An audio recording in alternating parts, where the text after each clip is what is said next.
right. So recording is for Wednesday, April 1st, 2020, and the title for this lesson is Scientific Notation.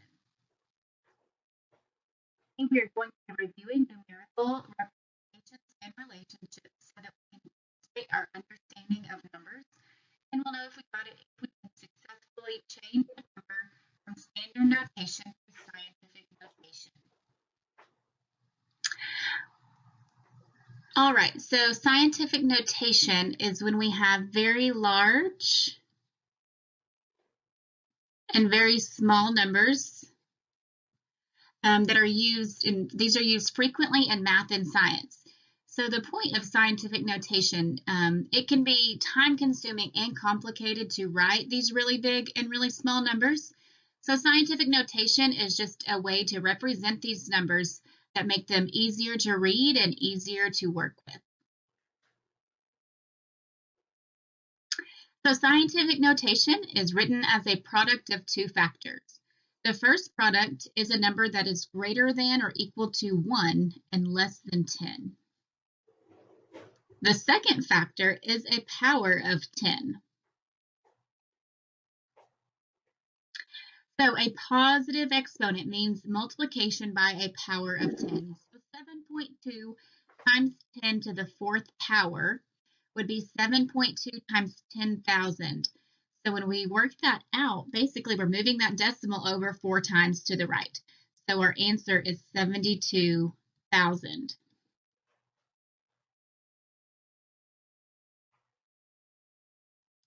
A negative exponent means division by a power of 10. So 7.2 times 10 to the negative fourth power is equal to 7.2 divided by 10,000. So we're moving our decimal over to the left on this one. So our answer here would be 0.00072.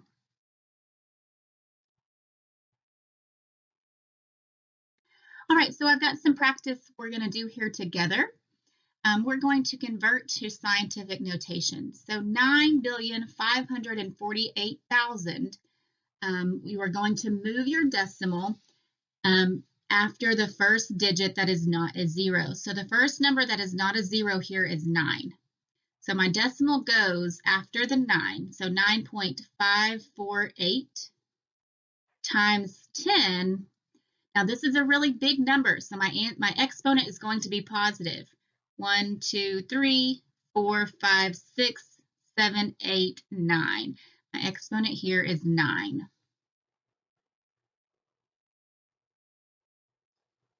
Then the other one, here we're going to have a negative exponent. So we're going to move our decimal to in between the 1 and the 2, 1.23 times 10.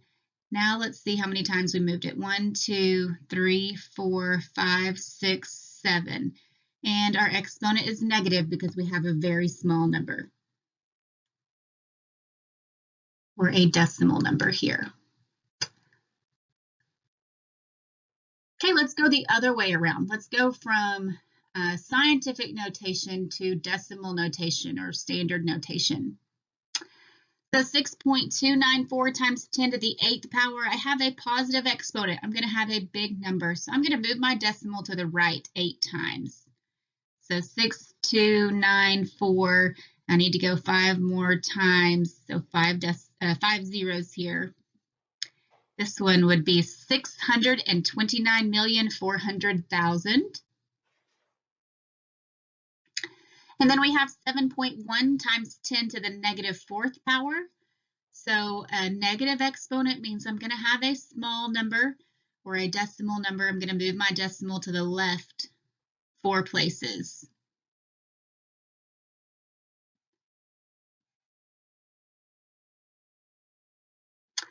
All right, so we've done some examples here together. I have a page of practice for you to do now. So what I want you to do is I want you to work these out in your math notebook. You can just press pause on this recording, and then when you're ready to check your answers, press play. All right, let's see how you did. So 4.07 times 10 to the 5th power would be 407,000.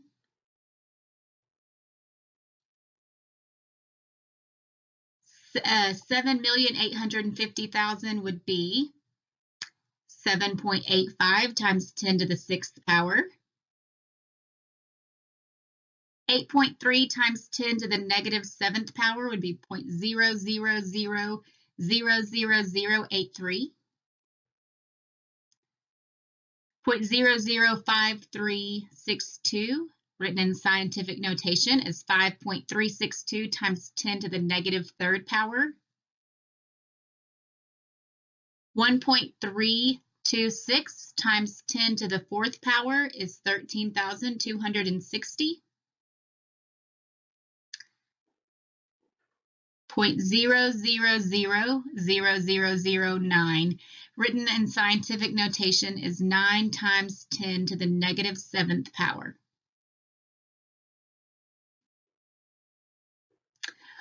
All right, so one last question. This is a STAR practice question, a real life question. It says the mass of a textbook is approximately 0.00165 metric ton. How is this number written in scientific notation? So press pause, pick out your answer. All right, so our decimal goes after the 1. So 1.65 is our first factor. Our second factor to the power of 10, we're moving our decimal 3 times over. We have a number that is less than 1, and we have a decimal number, so we have a negative exponent of 3. The answer here is B.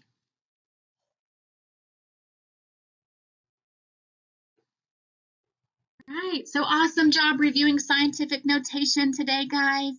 Here is a list of what you need to do for math for this week. Remember, guys, if you have any questions or concerns, please reach out to me. I am here to help, and we will figure out how to get you that help. So reach out. You can send me an email. You can give me a call. You can text me, whatever you need to do. Please reach out, and I will help you. Have a great day, everyone.